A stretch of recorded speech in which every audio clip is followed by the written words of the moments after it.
तो ऑलराइट, तो कल हमने जो स्टार्ट किया था tiny grammar for grammar for a tiny language, simple language के लिए हमने ग्रामेटिकल स्ट्रक्चर या कॉन्टेक्स्ट फ्री ग्रामर को एक्सप्लोर किया था।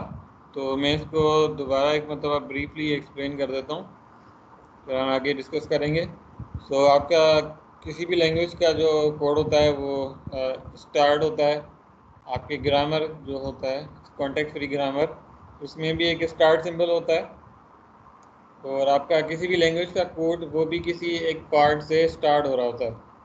सो इस लैंग्वेज का जो कोड है that starts with the non terminal program. So program के दो प्रोडक्शंस हैं, एक है प्रोग्राम एक्सपेंड्स टू स्टेटमेंट और program expands to program and statement. then we have statement non-terminal, ये new non-terminal है।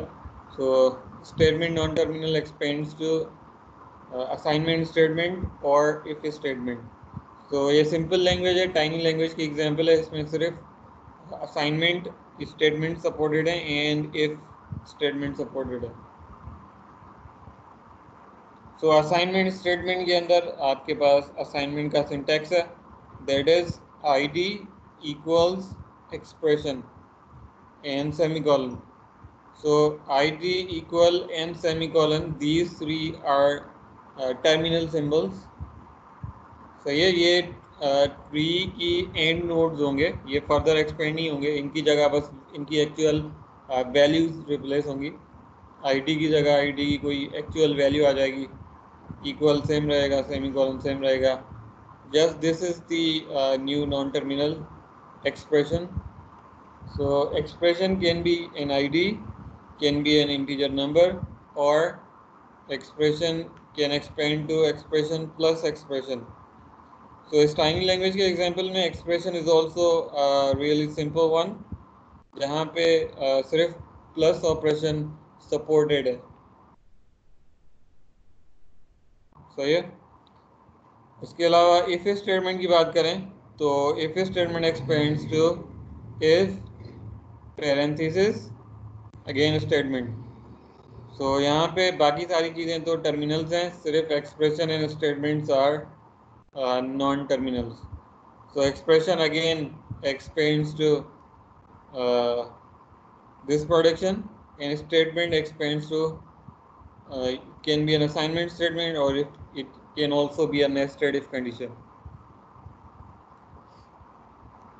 and finally you have IDs and integers, these are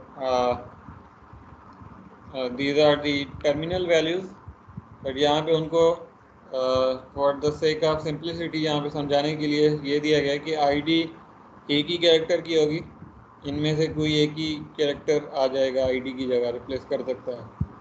इसी तरीके से इंटीजर को भी इनमें से कोई एक कैरेक्टर रिप्लेस कर सकता है। लेकिन आप जो ग्रामर बनाएंगे उसमें ये आईडीज़ और इंटीजर्स उनको इस तरह आप एक्सपेंड नहीं करेंगे, उनकी ऑलरेडी आपने लेक्सिकल स्पेसिफिकेशन या डीएफए बनाई हुई है जिससे आप उनको रिकग्नाइज कर सकते हैं। सो आपके जो ग्रामर बनाएंगे अपनी लैंग्वेज के लिए उनमें इन चीज़ों को आप फर्दर एक्सपेंड नहीं करेंगे। राइट, सो प्रोडक्शंस क्या होती हैं, आपके जितने नॉन टर्मिनल्स होते हैं वो फर्दर एक्सपेंड होते हैं।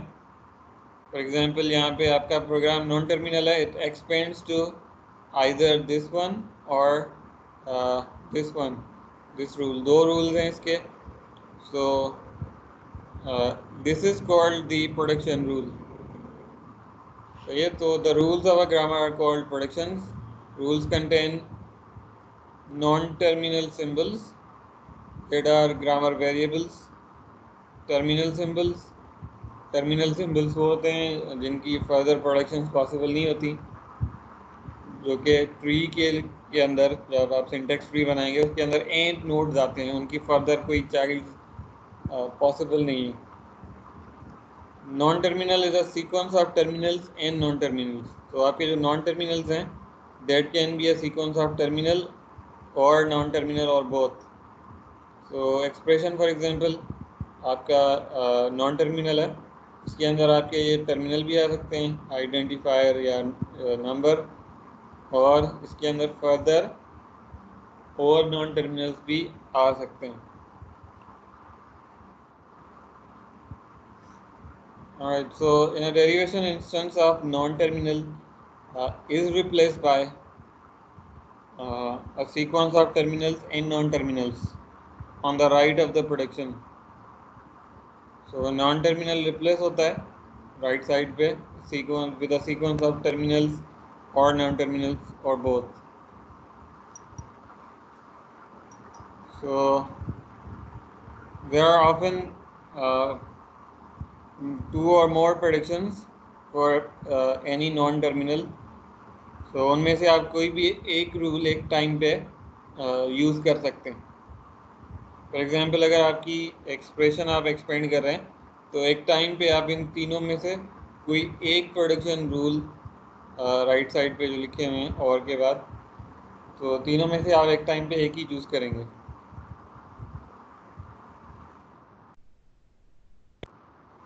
अच्छा, अब ये चीज़ें अगेन आप कॉन्टेक्स्ट फ्री ग्रामर आपने ऑटोमेटा के अंदर पढ़ा होगा, तो ये वही सेम रूल्स हैं।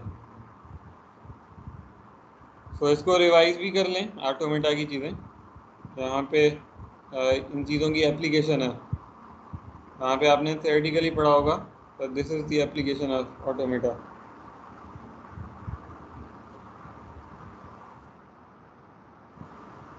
अच्छा, ये जो प्रोडक्शन रूल्स हैं इनकी अल्टरनेटिव नोटेशंस भी हैं। यहाँ पे जो नोटेशन यूज़ की हुई है ये वाली नोटेशन है। There are other notations too, आप कोई भी नोटेशन यूज़ कर सकते हैं। यहाँ पे जो नोटेशन यूज़ हो रही है वो ये वाली यूज़ हो रही है। इसके अलावा आप एरो भी लगा सकते हैं प्रोडक्शन के लिए, और इसके अलावा ये वाली प्रोडक्शन यूज़ करें, पर जितने नॉन टर्मिनल्स हैं उनको आप एंगल ब्रैकेट्स में बंद कर दें। मेरे ख्याल से ये अप्रोच ज़्यादा बेहतर है। तो इसमें फ़ायदा ये है कि आपको जितने भी एंगल ब्रैकेट्स में चीज़ें नज़र आई होंगी वो सारी की सारी नॉन टर्मिनल्स होंगी। क्लियर होगा पढ़ने में, ग्रामर पढ़ने से ही। और आप इस सिंबल की जगह सिंपल आप एरो सिंबल यूज़ कर लें। सो इनमें से कोई या अपनी मर्ज़ी से कोई इनकी कॉम्बिनेशन यूज़ करके आप नोटेशन यूज़ कर सकते हैं, जो आप ग्रामर डिफाइन करेंगे तो सिंटैक्स ग्रामर।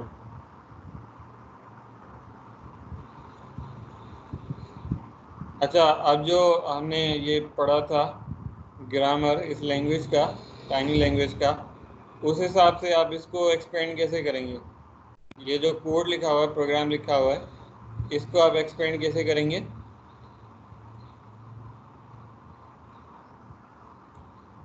फर्स्ट जो आपका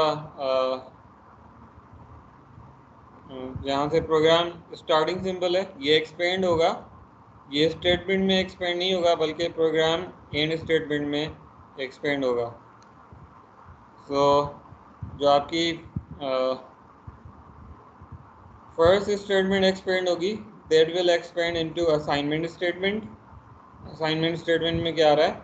आईडी इक्वल्स एक्सप्रेशन सेमीकोलन। सही है, तो ये तो उसको कंप्लीटली फुलफिल कर रहा है। अब आपका जो सेकेंड स्टेटमेंट आएगा, that will expand into if statement.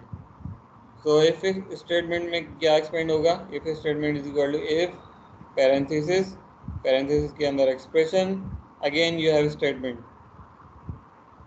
So expression ये एक्सपेंड हो जाएगी एक्सप्रेशन प्लस एक्सप्रेशन में, एंड आपका जो फाइनल स्टेटमेंट है that will expand into assignment statement. तो आप इसकी ट्री भी जनरेट करके देख सकते हैं।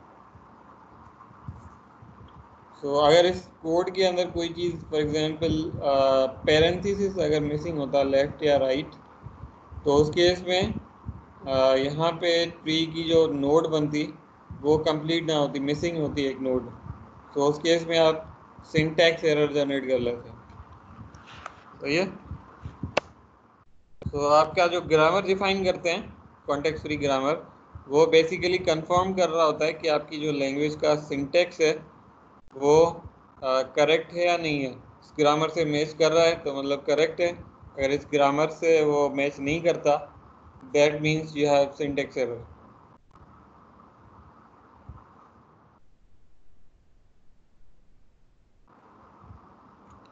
सो this part is called the parsing. Parsing क्या होती है, आप सोर्स कोड के टोकन्स जो हैं उनको ग्रामर में रख के पार्स भी बनाते हैं, पार्स करके देखते हैं कि वो ग्रामर को सेटिस्फाई कर रहे हैं, ग्रामर रूल्स में वो मैच हो रहे हैं या नहीं हो रहे। So this is the parsing process where you reconstruct the derivation, which is the syntax structure of the program.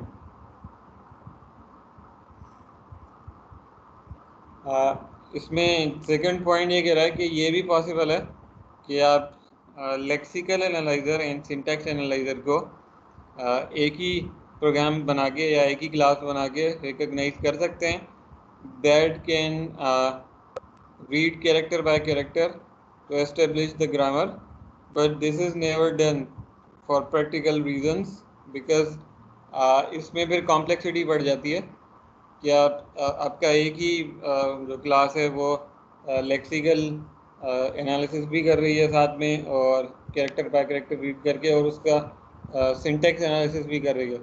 तो इससे कॉम्प्लेक्सिटी बढ़ जाती है। तो इस वजह से हम क्या करते हैं, प्रैक्टिकली जो हम काम कर रहे होते हैं वो लेक्सिकल का अलग पार्ट बनाते हैं जो कि टोकन्स की लिस्ट रिटर्न करता है। फिर पार्सर के लिए काम सिंपल हो जाता है, वो सिंपल टोकन यूज़ करके और ग्रामर को वेरीफाई कर लेता है।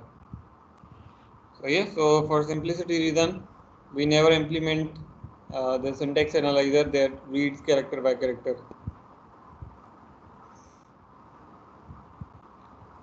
अच्छा, so in real compilers, the recognizer is split into two phases. First one is scanner, which is the lexical analyzer.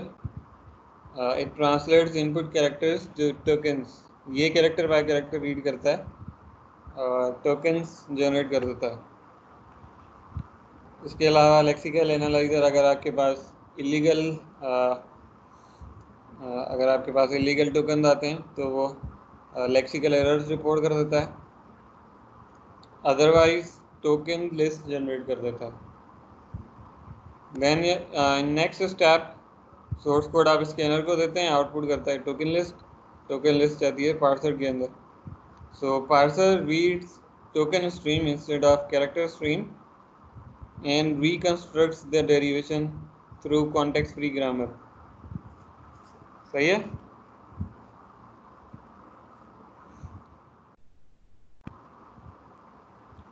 ये एग्जांपल हम शुरू की क्लासेस में भी कर चुके हैं, दोबारा देख लें। ये सिंटैक्स है, कोड है लैंग्वेज का। तो इफ कंडीशन है, इसके अंदर एक कंडीशन लिखी हुई है, उसके बाद एक स्टेटमेंट है। सो ये उसको जो आपका लेक्सिकल एनालाइजर है वो कैरेक्टर बाय कैरेक्टर रीड करेगा और टोकन स्ट्रीम जनरेट करेगा। वो कुछ इस तरह की होगी। पहले इफ है, कीवर्ड है, लेफ्ट पैरेंथेसिस है, then you have id x greater than or equal to, relational operator है, when you have id y, right parenthesis, then again you have id y equals और assignment और becomes, कुछ भी नाम दे सकते हैं, 42 इंटीजर या number, at last you have semicolon. तो यहाँ पे एक चीज़ तो आप नोट करें कि जैसे इफ़ है, इफ़ को कोई और कीवर्ड इसकी जगह आप रखेंगे, फॉर एग्जांपल इसकी जगह में एल्स रखूँ या वाइल रखूँ या कुछ भी और रख दूँ तो उसकी लॉजिकल मीनिंग डिफरेंट हो जाएगी, उसकी लॉजिकल मीनिंग या सिंटेक्स गलत हो जाएगा या लॉजिकल मीनिंग डिफरेंट हो जाएगी। इसका मतलब ये है कि इफ़ को कोई रिप्लेस नहीं कर सकता, तो इफ़ की क्लास का सिर्फ एक ही मेंबर होगा, दैट इज इफ़ इटसेल्फ। पर इसके अगेंस्ट अगर आप ये देखें कि यहाँ पे फॉर एग्जांपल x आ रहा है, x इज ग्रेटर देन और इक्वल टू y, तो x को हमने क्लास नेम दिया है id, उसकी वैल्यू अलग से दी है x। इसका मतलब ये है कि x की जगह y भी आ सकता है, z भी आ सकता है, a b c x, कुछ भी आ सकता है, कोई भी आइडेंटिफायर आ सकता है। तो उसके साथ क्या होगा कि आपका जो प्रोग्राम स्ट्रक्चर है या उसकी लॉजिकल वैल्यू ख़राब नहीं होगी। ठीक है, लॉजिकली प्रोग्राम का सिंटेक्स सेम रहेगा, सिंटेक्स में कोई मसला नहीं होगा। तो अगर आपका कोई वेरिएबल या कोई आपका टोकन रिप्लेस हो सकता है दूसरे टोकन से, लेकिन लॉजिकली प्रोग्राम का स्ट्रक्चर फिर भी सही रहेगा, तो उस केस में हम क्या करते हैं, class name plus identifier name define करते हैं। Excuse me mobile.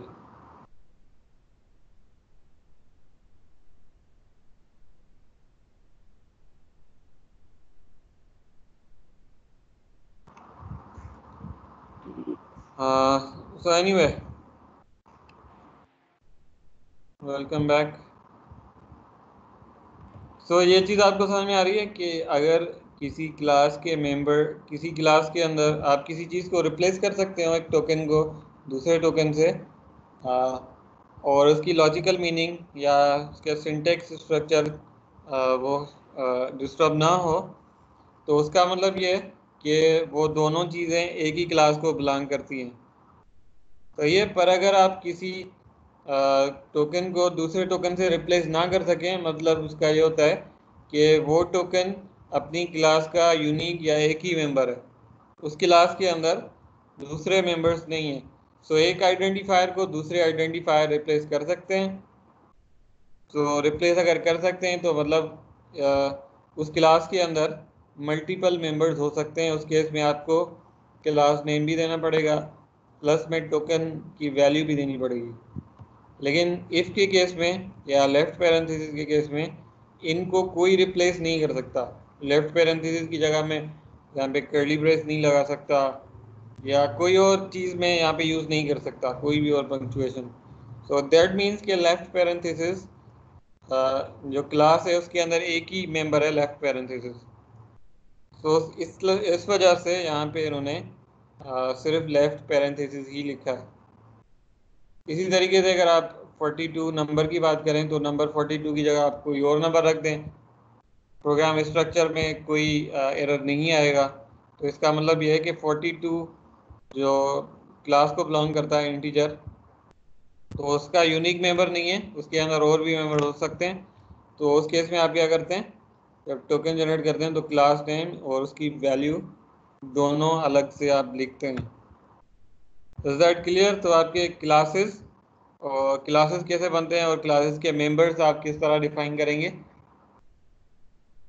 अगर आपकी किसी क्लास के अंदर रिप्लेस कर सकते हो दो मेंबर्स एक दूसरे को, और आपके लॉजिकल एरर्स या सिंटैक्टिकली प्रोग्राम सही रहे, तो उसका मतलब है कि वो जो मेंबर्स हैं वो सेम क्लास को बिलोंग करते हैं। तो आपको class name plus token name दोनों देने पड़ेंगे।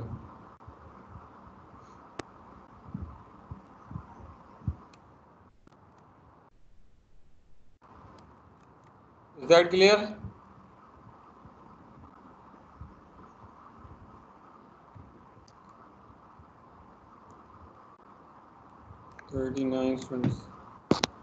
अच्छा, दूसरी चीज़ यहाँ पे ये नोट करें कि हमने जो कोड किया था, टोकन जनरेट किए थे, उसके अंदर सारे टोकन सीक्वेंस में नहीं आ रहे थे।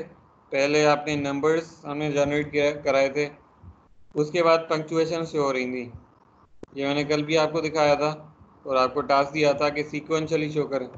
तो यहाँ पे देखें, ये चीज़ नोट करें, जिस सीक्वेंस में टोकन कोड के अंदर अकर हो रहे हैं उसी सीक्वेंस में यहाँ पे जनरेट हो रहे हैं।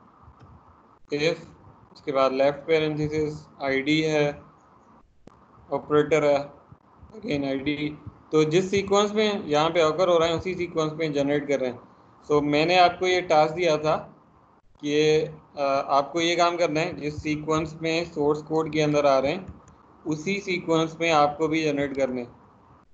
तो ये आपने अटेम्प्ट किया? ये अटेम्प्ट किया आप लोगों ने?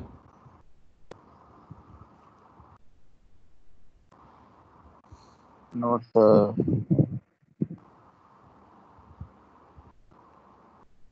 किसी ने अटेम्प्ट किया इसको?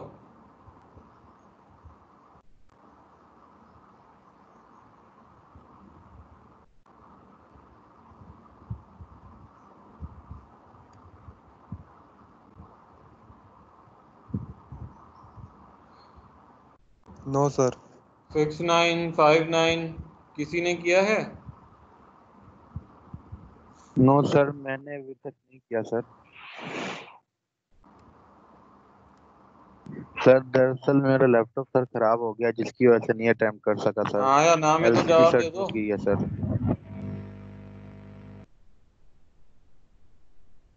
अब्दुल्ला अटेम्प्ट किया था?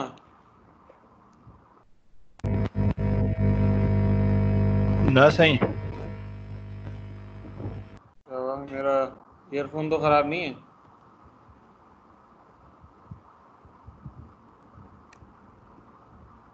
अच्छा पहले मुझे ये बताएं, आवाज़ सही आ रही है ना अब मेरी? जी सर, आवाज सही आ यस रही है सर। सर आप। Okay.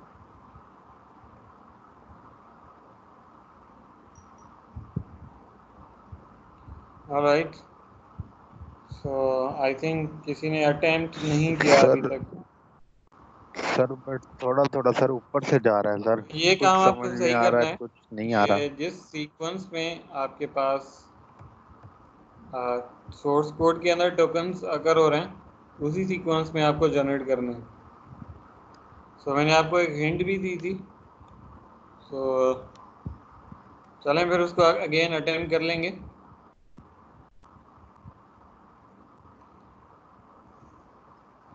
Y separate the scanner and parser? Reasons क्या होती हैं दोनों को सेपरेट करने की? There are two reasons, simplicity and efficiency. So scanner hides details from parser. For example ये details, comments, white space, input files etcetera, ये सारी डिटेल्स पार्सर से हाइड कर लेता है, यानी कि कमेंट्स और वाइट स्पेस इनको रिप्लेस खुद ही कर लेता है। And then the parser becomes easier to build because parser now has a simpler input, that is token string instead of character string. Another reason is efficiency. Scanner can use simpler and faster design. सही है, but scanner still consumes a good amount of compiler's execution time. Scanner ज़्यादा time क्यों लेता है? क्योंकि scanner source code को character by character read कर रहा होता है। सो इस वजह से टाइम ज़्यादा लग रहा होता है स्कैनर पार्ट के अंदर। ऑलराइट, सो टोकन्स हम ऑलरेडी देख चुके हैं। सो आपके किसी भी टोकन के अंदर एक टोकन का क्लास होता है। टोकन का क्लास होता है जैसे आइडेंटिफायर है, उसकी वैल्यू होती है attribute value. And third one is optional, line number. किस लाइन नंबर पे ये टोकन अगर हो रहा है? तीन चीज़ें, दो चीज़ें लाजमी हैं, टोकन क्लास एंड उसकी value, but third part is optional. Line number आप लिख सकते हैं, वो क्यों यूज़ होता है कि फॉर एग्जांपल किसी टोकन के अंदर एरर आता है, इनवैलिड टोकन आता है, तो आप यूज़र को मैसेज शो कर सकें कि किस लाइन नंबर पे टोकन इनवैलिड है, but that is not must. अच्छा इसके अलावा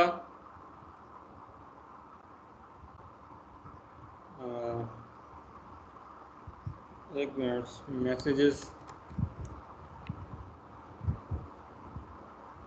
I'm not getting your laptop screen.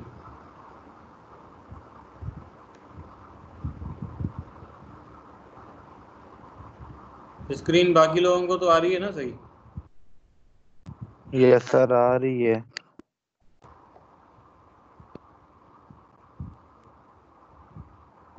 I hope कि आ रही होगी।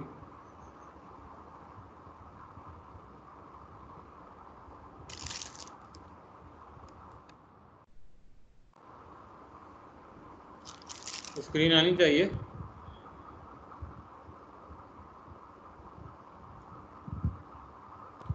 तो एनीवे मोहिब टोकन्स के दोबारा अंदर कनेक्ट आपका कर। क्लास पार्ट होता है, वैल्यू पार्ट होता है और लाइन ओवर ऑप्शनल होता है। अगर एक किसी क्लास के अंदर उसका एक ही मेंबर हो, जैसे इफ है या लेफ्ट पैरेंथेसिस है, तो आप सिर्फ क्लास नेम भी लिख सकते हैं यूनिक मेंबर हो, यूनिक मेंबर के केस में।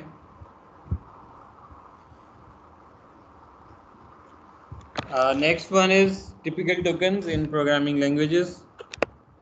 तो किसी प्रोग्रामिंग लैंग्वेज के अंदर जो टिपिकल टोकन्स होते हैं, ये हमने ऑलरेडी डिस्कस किए थे। ऑपरेटर्स होते हैं, पंक्चुएशंस होते हैं,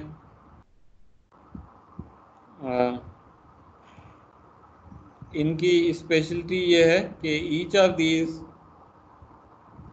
is normally a distinct lexical class. इसका मतलब ये है कि यूजुअली जितने भी पंक्चुएशन या ऑपरेटर्स होते हैं, ये अपने क्लास के यूनिक मेंबर्स होते हैं। फॉर एग्जांपल लेस देन को लेस देन इक्वल रिप्लेस नहीं कर सकता, या ग्रेटर देन लेस देन को रिप्लेस नहीं कर सकता। पैरेंथेसिस ओपनिंग क्लोजिंग को रिप्लेस नहीं कर सकता, ना ही opening curly brace closing curly brace को रिप्लेस कर सकता है। तो ये यानी कि most of them are usually unique members of their class. सही है। लेकिन प्लस माइनस जो ऑपरेटर हैं ये एक दूसरे को रिप्लेस कर सकते हैं।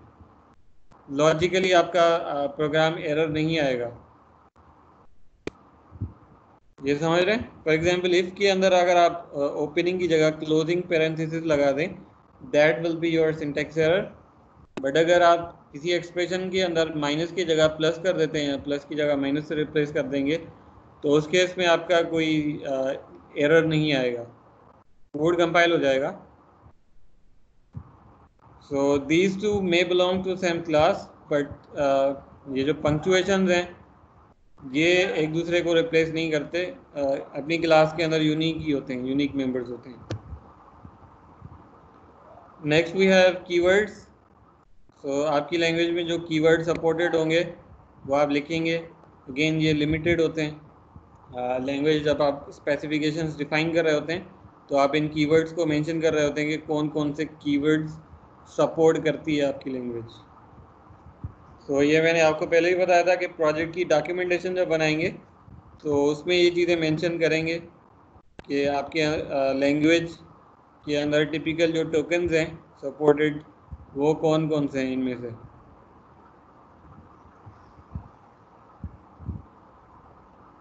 राइट, कीवर्ड्स की केस में भी यही होता है। Each of these is also a distinct lexical class. For example if file को रिप्लेस नहीं कर सकता, या फॉर वाइल को या इफ को रिप्लेस नहीं कर सकता, रिटर्न स्विच, इन दोनों में से कोई भी एक दूसरे को रिप्लेस करेगा तो that will cause error, syntax error. So ये भी अपनी क्लास के यूनिक मेंबर्स होते हैं। सही है। तो क्लास नेम एंड उनका जो मेंबर है दोनों सेम नाम के आप रख सकते हैं। Next is identifiers. So identifier a single lexical class. So इसके अंदर क्या होता है, आप किसी भी वेरिएबल का नेम, क्लास नेम या any name in your program, उसको आप आइडेंटिफायर कहते हैं। और उसको भी अगेन इनफाइनाइट आइडेंटिफायर्स हो सकते हैं। तो इसको रिकग्नाइज करने के लिए आप क्या करते हैं, क्या यूज़ करते हैं, आइडेंटिफायर कोड के अंदर रिकग्नाइज करने के लिए आप क्या यूज़ करते हैं।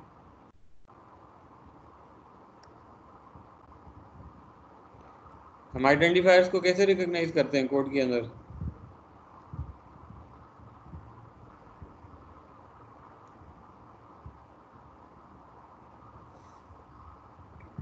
सर पहले आइडेंटिफायर की क्लास होगी, उसके बाद उसका नाम। आइडेंटिफायर्स को कैसे रिकग्नाइज करते हैं, एनीवन?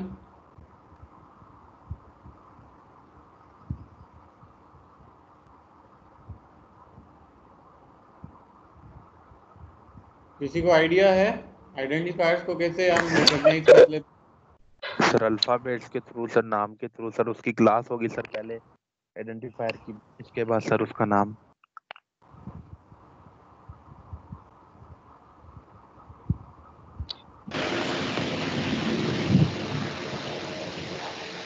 गाइस चैट पे रिप्लाई कर दें। आई डोंट नो कि मैंने ईयरफोन चेंज किया है, सही आ नहीं रहा।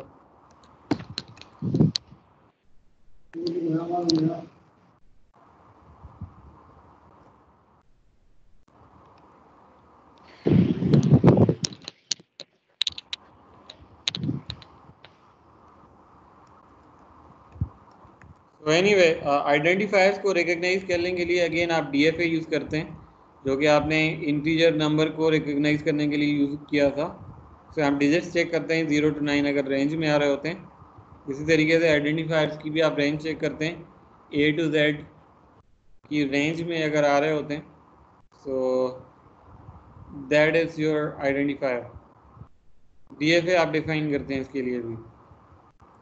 And next you have integer constants,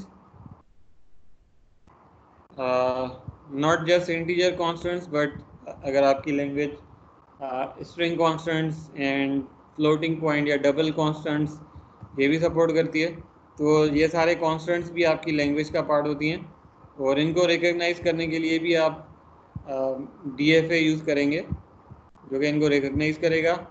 और इन चीज़ों के लिए अगेन आप दो चीज़ें लाजमी यूज़ करेंगे, एक इनका क्लास नेम प्लस उसकी वैल्यू। अगर आपका कोई वेरिएबल नेम है तो आप क्लास नेम देंगे आईडी, प्लस में जो भी उसका आइडेंटिफायर की वैल्यू होगी वो आप देंगे टोकन के अंदर। इसी तरीके से अगर आप कांस्टेंट रिकग्नाइज कर रहे हैं तो कांस्टेंट की क्लास, फॉर एग्जांपल इंटीजर या डबल, कामा उसकी जो भी वैल्यू आपने रिकग्नाइज की है वो वाली। तो ये आपके बेसिक पार्ट्स होते हैं लैंग्वेज डिफाइन करने के लिए, लेक्सिकल स्पेसिफिकेशन के लिए। सो ये चीज़ें आप अपनी डॉक्यूमेंटेशन में करेंगे, सही है। सो फॉर एग्जांपल आप लैंग्वेज डिफाइन करते हैं, लैंग्वेज की आप करते हैं लेक्सिकल स्पेसिफिकेशंस।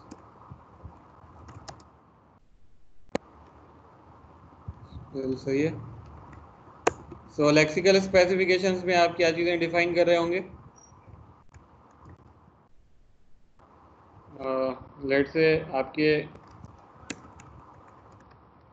ऑपरेटर्स हैं, अब ऑपरेटर्स कौन से सपोर्टेड हैं वो आप सारे मेंशन करेंगे, plus minus multiply divide negative plus plus. तो जो ऑपरेटर्स आपकी लैंग्वेज सपोर्ट कर रही होंगी वो आप सारे लिखेंगे। पंक्चुएशंस आप कौन से सपोर्ट करते हैं वो भी आप सारे मेंशन कर रहे होंगे यहाँ पे, जैसे कॉमा है, डॉट है, या सेमीकोलन है, पैरेंथेसिस हैं।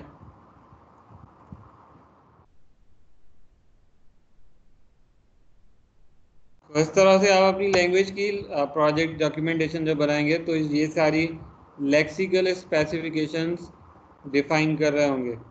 अच्छा, आप आइडेंटिफायर्स के लिए कीवर्ड्स क्योंकि लिमिटेड होते हैं तो वो तो आप डिफाइन कर लेंगे, इफ़ है, वाइल है, एंड सो ऑन, जो भी आप सपोर्ट कर रहे हैं। लेकिन आइडेंटिफायर्स के लिए आप क्या करेंगे? आइडेंटिफायर्स के लिए आप या तो डीएफए बना दें, बेहतर है, design DFA and regular expressions. इसी तरीके से कॉन्स्टेंट्स जो हैं उसमें अगर मैं इंटीजर कांस्टेंट की बात करूं तो उसके लिए भी आप DFA and regular expression define करेंगे, डीएफए बनाएंगे, जो कि आपका वो रूल बता रहा होगा, सही है।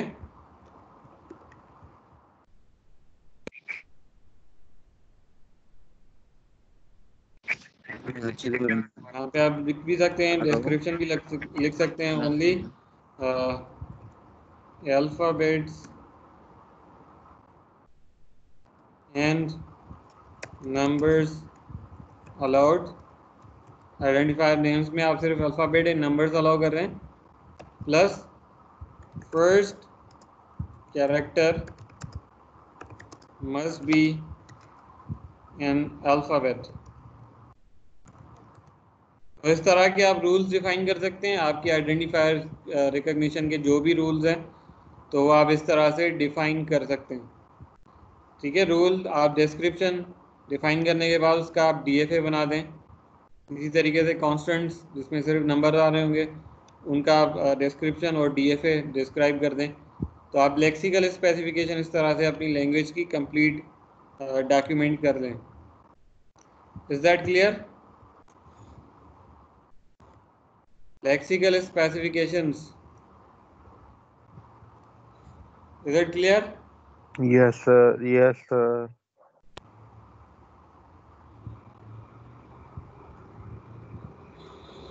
अच्छा, इसमें कोई क्वेश्चन है? Lexical specifications.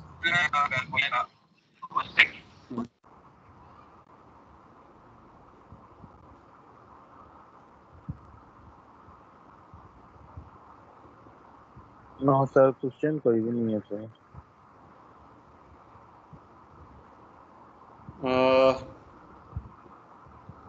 Data type initialization syntax का पार्ट होता है, सिंटैक्स एनालाइजर का। इनिशियलाइजेशन वो लेक्सिकल स्पेसिफिकेशन का पार्ट नहीं होती, वो हम सिंटैक्स के अंदर जाके देखेंगे।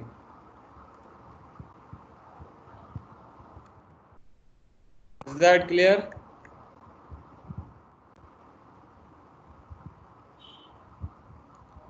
अगर क्लियर नहीं है तो क्वेश्चंस कर सकते हैं।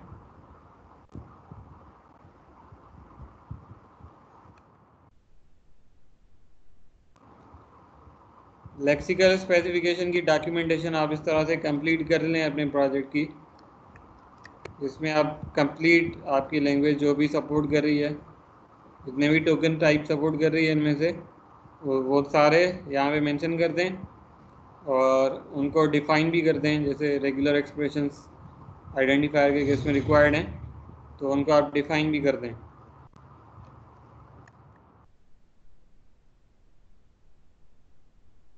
Alright, so these are the typical tokens in a programming language, जो कि आप अपनी लैंग्वेज के हिसाब से सेम नहीं होने चाहिए सबके।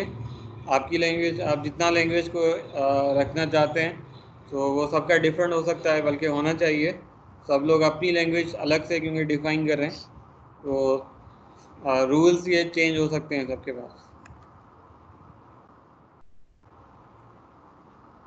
अच्छा, अब स्कैनर की यहाँ पे डेफिनेशन है कि स्कैनर जो टोकन्स हैं उनको कैसे पिक करेगा।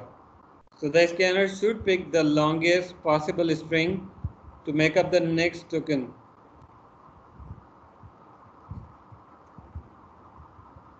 For example, यहाँ पे एक स्टेटमेंट लिखी हुई है, return may be not equals to if IFFY semicolon. This should be recognized as 5 tokens. So return ID operator not equal, this is again ID and then semicolon.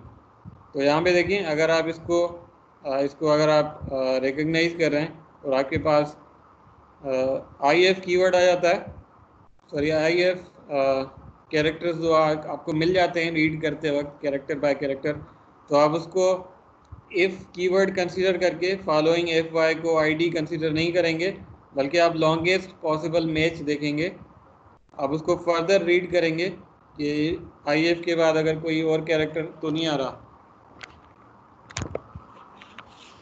अगर कोई और character आ रहा है तो आप उसको सेम टोकन के अंदर सेम टोकन का पार्ट कंसीडर करेंगे, instead of considering part of another token.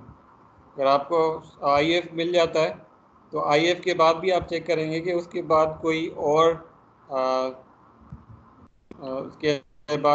Alpha numeric value तो नहीं है, कोई और कैरेक्टर तो नहीं है। सही है। सो आप इसको IF और FY अलग अलग कंसिडर नहीं करेंगे, बल्कि पूरा IFFY as a single identifier consider करेंगे। So this is called the principle of longest match. इसी तरीके से नॉट इक्वल, इसको आप दो अलग अलग चीज़ें कंसिडर नहीं करेंगे, नॉट अलग एंड इक्वल अलग। आप नॉट के बाद आगे देखेंगे कि कोई और नॉट के बाद इक्वल तो नहीं है, सही है, कोई और ऑपरेटर तो नहीं है। तो अगर कोई और ऑपरेटर है तो आप उसको ज्वाइन करके एक कंप्लीट टोकन रीड करेंगे, बजाय कि नॉट को अलग इक्वल को अलग आप टोकन कंसिडर करें।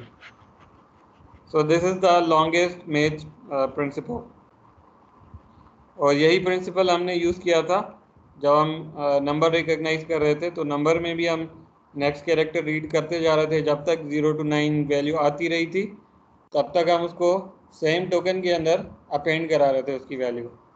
ऐसा नहीं है कि अगर आपके पास वैल्यू आ रही है 3 2, तो आप 3 को एक अलग नंबर कंसीडर करें, 2 को अलग नंबर कंसीडर करें, सही है।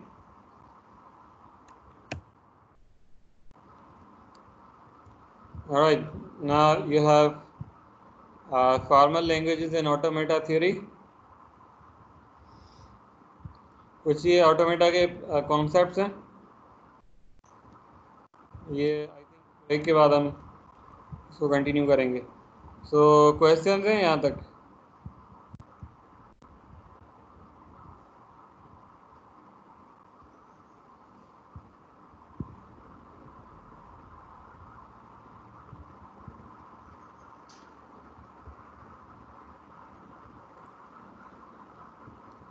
यहाँ तक किसी को क्वेश्चंस?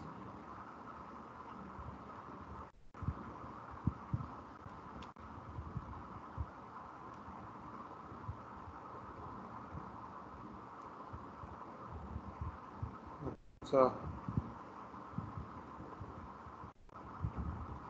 अभी तक थोड़ा थोड़ा समझ में आ रहा है। चलो ये भी अच्छा है, थोड़ा थोड़ा तो आने लगा।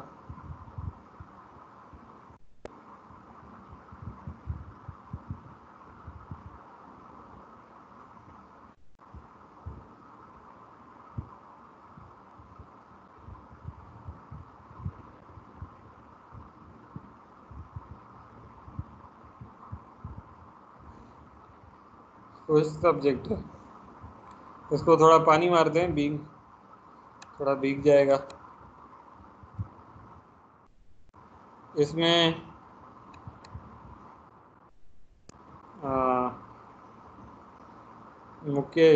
महेश कुमार 5 टोकन्स कैसे हैं? 5 टोकन ऐसे हैं, रिटर्न कीवर्ड है, उसके बाद ये आइडेंटिफायर है दूसरा टोकन, उसके बाद ये पूरा एक ही टोकन है, दो अलग अलग नहीं है, नॉट इक्वल्स एक ही ऑपरेटर है। So this one becomes third token, and IFFY ये भी एक ही टोकन है, if and fy अलग अलग नहीं है। So this becomes the fourth token identifier, and the fifth token becomes your semicolon, which is punctuation character. इस तरह से 5 टोकन हो रहे हैं। Is that clear?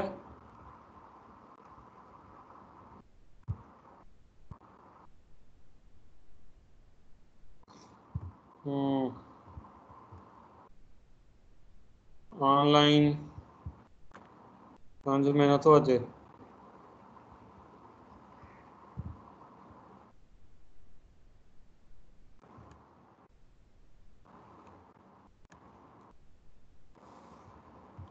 हाँ भाई, ब्रेक करते हैं। सो ब्रेक के बाद मिलते हैं। ऑनलाइन तो अब मजबूरी है, क्या कर सकते हैं।